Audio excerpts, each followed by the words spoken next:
much, Vice President Mike Pence. Great job you're doing. And hello, Toledo. We love Toledo. And as we begin the new year, our economy is booming, wages are soaring, workers are thriving, and America's future has never, ever looked brighter. Never. With the envy of every country in the world, we've created 7 million brand new jobs since our election. And we will soon be replacing the disaster known as NAFTA with the incredible brand new USMCA, the historic victory for Ohio farmers, workers, and manufacturers, but really a great victory for the United States. It's an incredible agreement. You remember I came and I'd always talk about how bad our trade deals are. We did a brand new one with Korea. So now we have South Korea. We just finished a big one, $40 billion with Japan. On January 15th, we're signing Monster, a big, beautiful monster, $40 to $50 billion to our farmer. Our farmers will be taken in. I keep saying, go buy larger tractors. Go buy larger tractors. I said, there's no way. I don't know if you know the story. My people wanted $20 billion of purchase, right? 20, that's a lot of money. That's a lot of corn. $20 billion. And I said, make it 50. China's very big. And they said, okay. They said, sir, the farmers can't produce that much. I said, let the farmers tell me that. Tell them to go out, remember, and buy a bigger what? Tractor. Buy a bigger tractor. You'll produce it. So $40 to $50 billion of agricultural product, and the manufacturers and the car companies, and we've brought a lot of car companies into Ohio, you know that. A lot of them are coming in. A lot of them have already been brought in. They're coming in from Japan. They're coming in from all over the world. This is where they want to be. They want to be in the United States. That's where the action is. They're all coming back. I used to go around talk about how everyone's leaving. They were all leaving. A lot of you are victims of that leaving. These companies would leave. They'd go to Mexico. They'd go to Canada. They'd close up. They'd buy from China. Now they're all coming back. New ones, old ones, they're all coming back, and many are coming right here to Ohio. But weeks ago, I signed the largest ever investment in the United States military, $738 billion, and we created the 6th branch of the United States Armed Forces, the Space Force, and everybody's excited about that.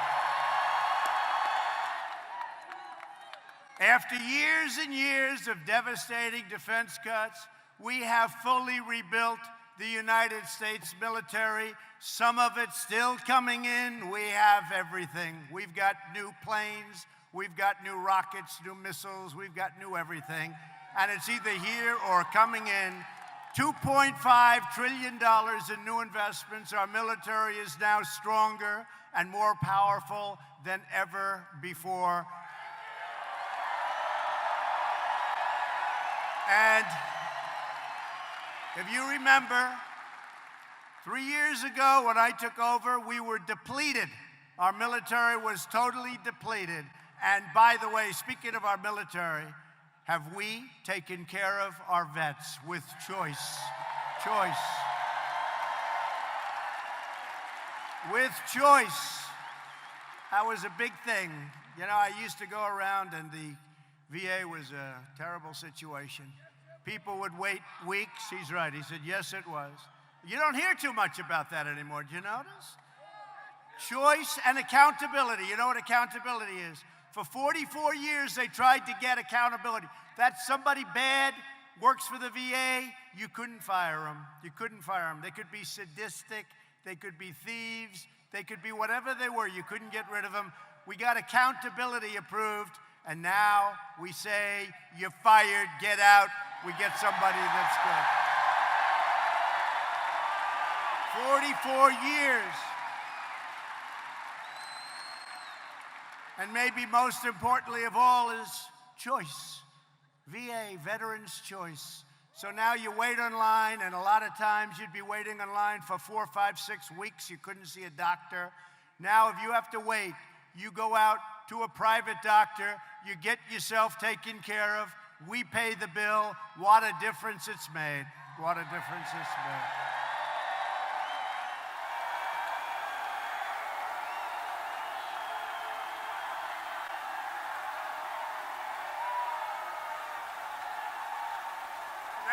That's okay. They're gone.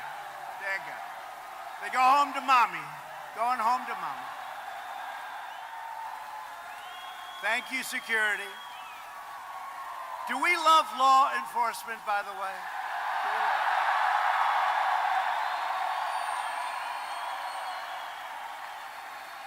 So with the VA, I used to go around and say, why don't they do that? Why don't they go to a private doctor, work something out?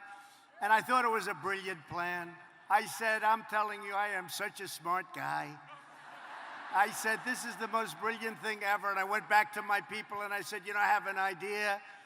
A veteran's sick, they can't get the kind of service they need, or they need a certain kind of a doctor. I have an idea, such a great idea. You're gonna go out private, you're gonna pick up a doctor, you're gonna get yourself fixed up, we're gonna pay the bill, right? And you know what happened? And I said, how brilliant is that? They say, sir, we've been working on that for 48 years, but we've never been able to get it approved. So I was very, very disillusioned, but you know what I'm good at? Getting things approved, and we got it approved.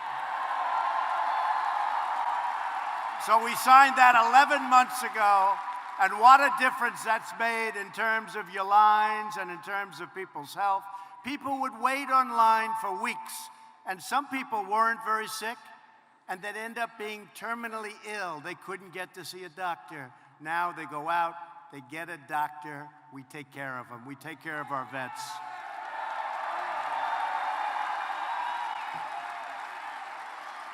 So we're using this great power not to pursue conflict, but to really preserve, and I mean in the true sense of the word, preserve peace. We have this tremendous military.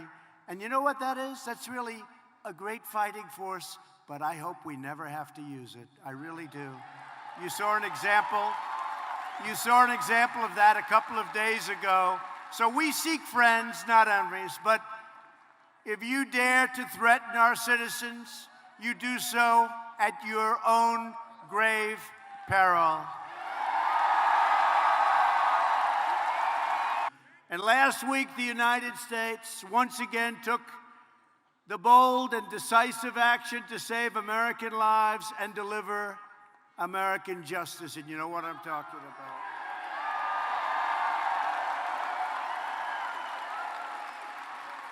For years, the sadistic mass murderer, Qasem Soleimani, planned and executed attacks against American targets, killing and wounding thousands of U.S. service members and many, many thousands and even hundreds of thousands of other people.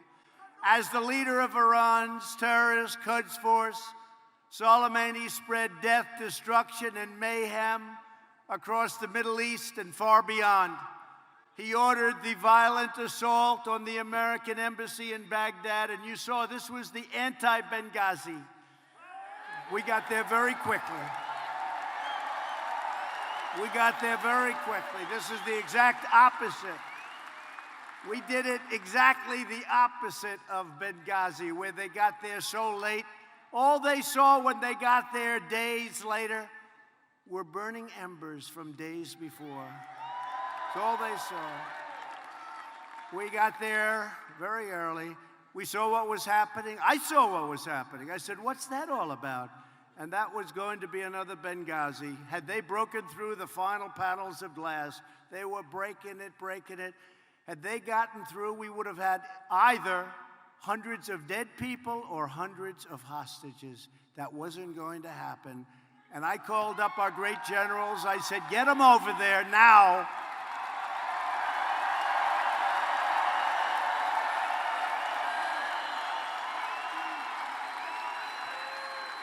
And one of our leaders, one of our really admired people, said, "Sir, we'll have them there tomorrow." I said, "Nope, get in the planes right now, have them there immediately," and they got there immediately. Fortunately. But he directed the recent rocket strikes that wounded 4 American service members, badly wounded, and killed an American citizen. That was just before we happened to hit him. Soleimani was actively planning new attacks, and he was looking very seriously at our embassies, and not just the embassy in Baghdad. But we stopped him, and we stopped him quickly, and we stopped him cold. Many things that we've done that we never spoke about, right? Right to try. You know about right to try, right? They've been trying to get it for 44 years. Right to try. That's people that are very sick, terminally ill, and they can't get medicine that possibly works, and very well. We have the greatest labs, the greatest doctors in the world, greatest scientists in the world. We have the greatest medicines in the world. If they have something that they're pretty sure is going to work, but it's going to take another 6 years, I brought those times way back, by the way, way down. But they would travel to Asia, they would travel to Europe, they would travel all over the world to try and get a cure, because we wouldn't sell them the medicine, because we didn't want to take a chance on making the people sick. I said, wait a minute, they're going to die. They're going to die. Well, sir, we can't take the liability. I said, then we'll draw up a statement assessing all liability, taking all liability away from the country, away from the insurance companies, away from the healthcare companies, away from the doctors.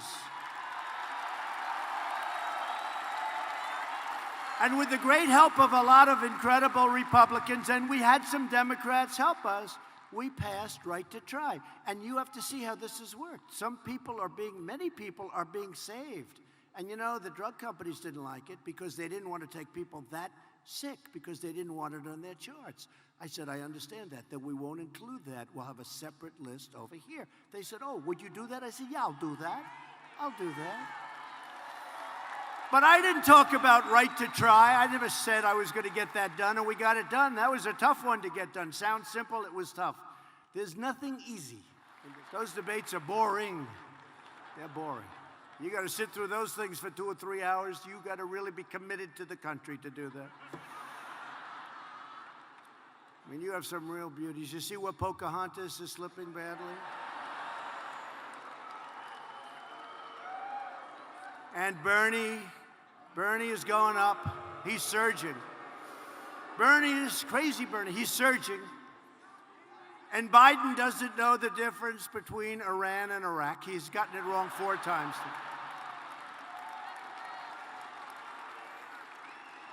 He goes, when we took our shot at Iraq. No. They're all saying, no, they're screaming. It's Iran. What? And his son, right? Where's Hunter? So, you have Mayor Pete. I mean, give me a break. Can you believe Mayor Pete? This is going to be the President of the United States. This is going to be. How would he be against negotiating against President Xi of China? And we just made one hell of a deal. Oh, you're going to see the numbers very soon, you know? One hell of a deal. They didn't like those tariffs.